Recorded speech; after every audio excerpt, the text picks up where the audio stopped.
펌웨어 관련 업무를 하고 있습니다. 다닌 지 3개월 정도 된 신입입니다. 회사 동료분이 비슷한 시기에 경력으로 입사하신 분이 계십니다. 그런데 좋은 방식에 대해서 피드백 드리면 오히려 고집이 강해지시고 부정적으로 반응하십니다. 제가 신입인데 경력분에게 피드백을 드린 탓일까요? 입장을 바꿔놓으면 그럴만하다고 생각이 들기도 합니다. 전 그저 좋은 마음으로 좋은 방향성에 대해 이야기를 나누고 싶을 뿐인데 속상하고 감정만 상하게 됩니다. 4년 이상 다니려고 마음을 먹었는데 이런 분과 4년 합을 맞추려니 한숨만 나오네요. 이거는 사실 이런 비슷한 이야기를 제가 했었는데 협력이 생각보다 별로 안 중요하다. 협력하는 어떤 경험보다 중요한 것은 그냥 내가 가지고 있는 기술력이다 라는 이야기를 했어요. 왜냐면은 대부분 프로젝트 어떤 학원 이런 데 가보면은 협력 프로젝트를 시키죠. 그러면서 뭘 만들었다 막 이렇게 얘기하잖아요. 그리고 대부분의 다 교육과정에 협력이 있어요. 협업이죠. 왜냐면 프로그래밍을 혼자 만드는 경우보다 같이 만드는 경우가 많으니까 협업을 시키는 거죠. 그런데 저는 이거에 대해서 반대를 한다 라고 얘기를 했어요. 왜냐면 협업할 실력이 안 된다 그 얘기를 한 거예요. 그러니까 협업을 하려고 해도 어느 정도 실력이 돼야 같이 맞추고 협업을 하는데 이거는 혼자서 해도 될 프로젝트를 가지고 이리 쪼개고 저리 쪼개서 다른 사람이 한 영역을 알지도 못하고 이런 사람들이 너무 많다 보니 이거는 오히려 협업에 좋은 점보다는 그냥 학생을 더 태화시키는 것 같다라는 게 제 의견이에요. 그래서 그냥 차라리 혼자서 졸업작품을 만들게 하고 과제가 있으면 어떤 교육기간이 있으면 교육기간 수료작품으로 만들게 하고 그냥 다 개인별로 하는 게 나은 것 같다 라는 게 제 개인적인 생각이에요. 왜냐하면 숨거든요. 잘하는 사람이 있으면 팀에 있으면 그 사람 밑에 숨어요. 내가 드러나지 않아요. 그래서 제가 거부를 했던 거고 그러면서 제가 또 이야기한 건 뭐냐면 협업을 한다라는 건 어떤 협업 툴 그런 거를 사용한다라는 것과 다른 한 면이 있는데 그건 뭐냐면 인격입니다.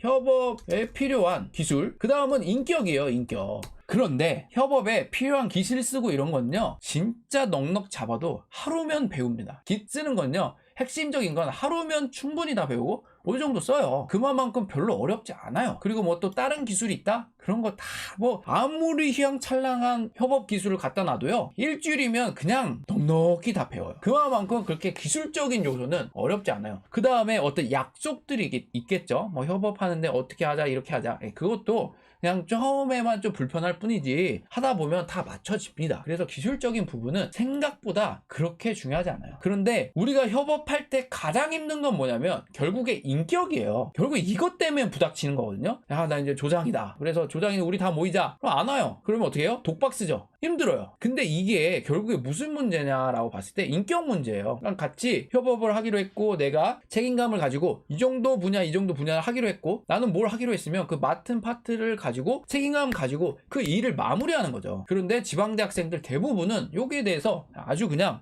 저급합니다. 안 해요 열심히. 그러면서 조별 과제를 하죠. 다 겪어봤죠. 그래서 제가 내린 결론은 뭐냐면 결국에 협업의 가장 키는 기술력이고 인격도 가장 중요한 키인데 인격은 중요한 게 뭐예요? 단기간에 형성되지 않습니다. 수십 년간 내가 살아온 성장 배경까지 연결이 되는 게 인격이에요. 제가 생각하기엔 그래요. 이런 인격을 보유한 사람 왜 이 분이 피드백을 했는데 고집 강하게 부정적인 반응을 할까요? 그러니까 이 코딩 기술이 곧 나의 자존심이에요. 그렇죠. 너가 뭔데 나를 무시하냐 이런 거예요. 근데요 저도 부끄러운 마음이 있어요. 무슨 부끄러운 마음이 있냐면 어딘가 저도 그래도 10년 차고 뭐 CTO로 있으니까 어디 가서 기술적으로 꿀리고 싶지 않아요. 그리고 여러분들이 질문을 했을 때 제가 모르면 저도 부끄러운 마음이 듭니다. 인간적으로. 안 그러겠어요? 그런데 모르는 걸 인정하죠. 왜냐면 제가 이것저것 다 공부해봤는데 제가 내린 결론은 이 세상에 있는 어떤 프로그래머 개발자도 많이는 알 수 있지만 다 알 수는 없다라는 거예요. 그래서 더 중요한 건 뭐냐면 내가 모른다라는 걸 인정하고 배우고 싶어하는 마음이 훨씬 중요하다라는 게 제가 내린 결론이죠. 그래서 저는 회사의 어떤 직원들이 여기 들을 수도 있어요. 그래서 이거는 제가 당당하게 얘기해요. 뭐냐면 모르는 건 제가 모른다고 해요. 가르쳐달라고 하고요. 근데 그런 경우가 사실 그렇게 많지는 않아요. 많지는 않지만 어쨌든 모르는 건 모른다 그러고 그 사람이 타당한 의견을 내면 그거에 대해서 들어보고 수긍하고 그걸 적용시킵니다. 왜냐면 제가 옳다라는 생각을 항상 갖고 있을 때 실수한다라는 걸 경험을 했기 때문이에요. 근데 이분은 무슨 문제냐면 어떤 내가 가진 기술력 이게 나의 가치와 연관된다라고 생각하기 때문에 그래요. 이거는 어떤 성장 배경 이런 것과 깊게 연관이 되어 있어요. 그래서 어떤 열등감에 시달려 있을 수도 있다라는 거죠. 그래서 뭔가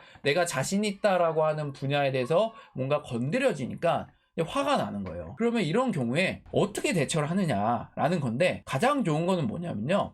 님이 어른이 되는 거예요. 어린아이 취급을 해주는 거죠. 쉽게 얘기하면 뭐냐면 그릇을 넓혀서 그냥 받아주는 거야. 이런 사람과 일해야 할 때도 있습니다. 근데 문제는 뭐냐면 이런 사람이 리더일 때 진짜 피곤해요. 그래서 리더가 되려면 정말 여러분들 인격 수양도 하셔야 됩니다. 진짜 중요해요. 인격이 그지 같고 실력만 좋으면 정말 많은 사람들이 상처를 입어요. 그 밑에서. 그래서 인격 수양을 항상 하셔야 돼요. 리더가 되실 분들은. 그래서 저도 인격 수양을 나름대로 하려고 노력하고 있고 제 밑에서 상처받은 사람들도 있습니다. 저도 사람에게 문제가 있습니다. 제가 문제가 없다는 건 아니고요. 그냥 방향성을 이야기하는 거예요. 그래서 이런 상사나 이런 사람을 만나면 그냥 불쌍히 여겨야 돼요. 정말 저게 뭐라고 그렇게 고집을 펴서 하냐 라고 하면서 달래줘야 돼요. 자, 여기서 가장 좋은 거는 내가 어른이 돼서 품고 이 사람과 가는 거고요. 아니면 너무 힘들면 그냥 떠나면 돼요. 근데 중요한 건 뭐냐면 이런 사람이 전국 어디에나 있습니다. 이런 사람과 안 만나려면 내가 좋은 사람이 돼야 돼요. 그럼 좋은 사람이 되면 좋은 사람과 만날 확률이 되게 높습니다. 결혼과 똑같아요. 내가 좋은 사람과 결혼을 하려면 내가 좋은 사람이 되어야 합니다. 그래서 좋은 사람이 되기 위한 훈련으로 이런 사람도 품어주면 됩니다. 뭔가 돌려 얘기하면 돼요. 더 부드럽게 이야기하고 제 생각에 이런데 이런 거는 좀 어떨까요? 이런 것도 어떻고? 이런 생각을 해보고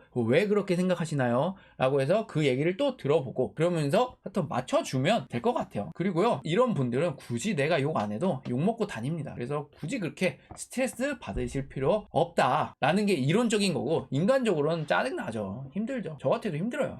그래도 그냥 그러려니 하고 그냥 뭐 그런갑다 하면 될 것 같아요. 그래서 최대한 뭐 말투나 이런 것들을 최대한 조심스럽게 해보고 얘기해보고 너무 거부한다 그리고 이야기할 때마다 막 짜증나게 한다 그러면 어떻게 해요? 더 이상은 못하는 거죠. 이 사람과는 얘기를 할 수 없는 거고 그러면은 상사분한테 얘기를 해서 어떤 커뮤니케이션에 이런 걸 하고 싶은데 이게 너무나도 막혀서 힘들다 라고 얘기를 하고 어떤 조치가 있었으면 좋겠다 까지 한번 얘기를 해보고요. 거기까지도 안 된다 라고 하면은 어떻게 해요? 절이 싫으면 중이 떠나야죠. 그때 떠나시면 될 것 같아요.